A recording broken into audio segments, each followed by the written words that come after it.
On that same note of confidence, when you see someone like a Conor McGregor, what do you see?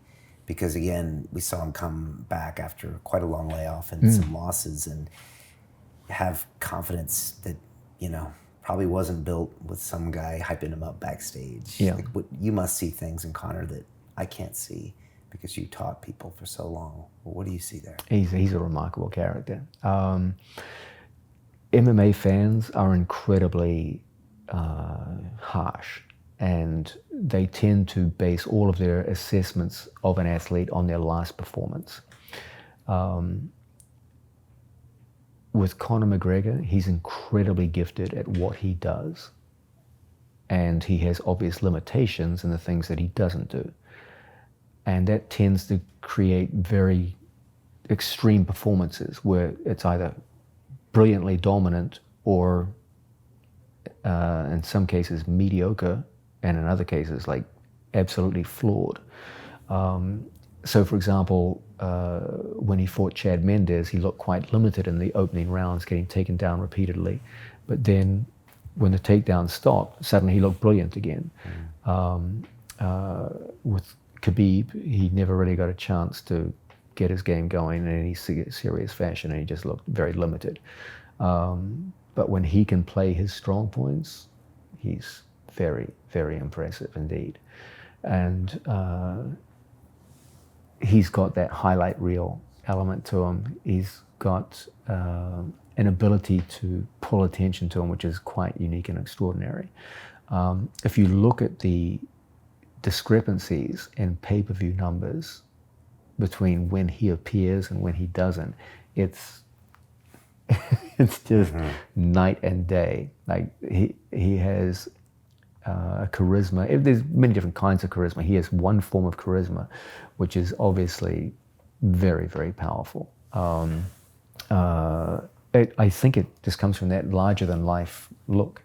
Like most people go through their whole lives with a massive inferiority complex and a lot of fear.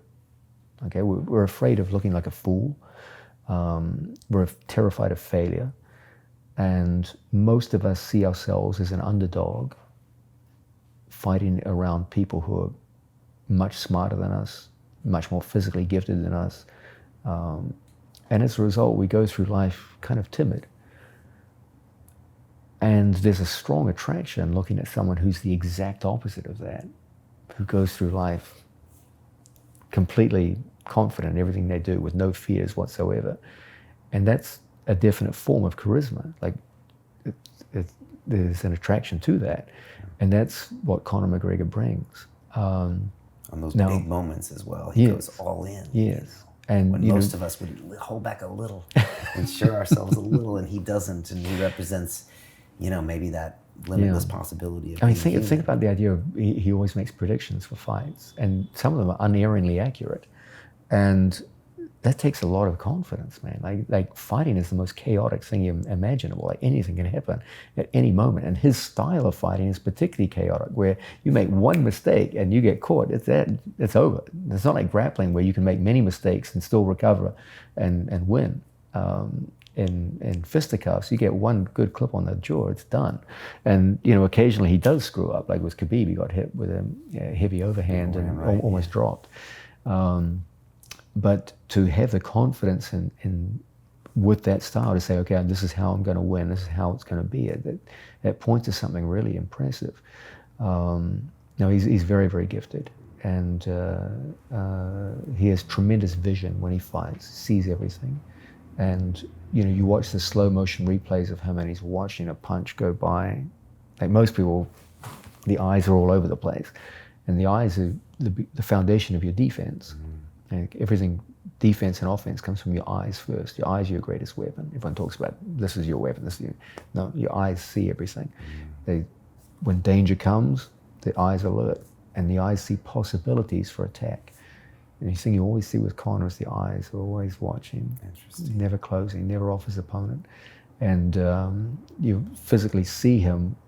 When you talk about punching, at that level, human reaction speed isn't fast enough to get you out of the way of a punch. Like, there's limits to human reaction speed. There's small variations, but there are limits to it. And if I stand in front of you and flick at a certain speed, you're not going to be able to move in time. So you've got to ask yourself, how do these guys make punches miss? Because physically it should be impossible. Well, they're watching for the cues before the punch is thrown. And that's where the eyes become so important, where they're seeing a subtle shift in your knee, your hip, your shoulder alignment. And so they know what's coming and move accordingly. Because if they just waited for the punch and then tried to move out of the way, no one would ever miss a punch. Humans aren't that fast in our reaction speed. So it's a remarkable thing, but with him, his vision is extraordinary. He sees everything coming. And, but then when he gets into a grappling exchange, then it's a problem for him, because then he doesn't have nearly the depth of understanding that he does in the standing position. And that's when you see him get tired. Yeah. He starts becoming inefficient. Because he has no gas. He has lots of gas, provided he's in his favorite areas. Right. But if you put him into hard grappling exchanges, that's when he gets tired. It's like anything in life. You take the greatest jiu-jitsu players in the world, you put them in a pair of boxing gloves and make them box each other, they're going to be exhausted in 3 minutes. They're good athletes, they can grapple all day, but they're not used to getting punched, and the movements associated with it, the tempo of striking is completely different from grappling. The muscular demands are completely different. And so in 3 minutes, they'll be completely exhausted and on the floor. And then similarly, you take two great boxers and make them wrestle each other, they'll be exhausted in 3 minutes because they're just not efficient with the movements. Most of what we call endurance and gas, as the Americans say, has to do with muscular efficiency. And Conor's very efficient in his realm, but much less so in the grappling realm. You share this theory with GSP, right? He thinks there's no cardio, there's just that's correct. efficient use of muscularity. Yeah.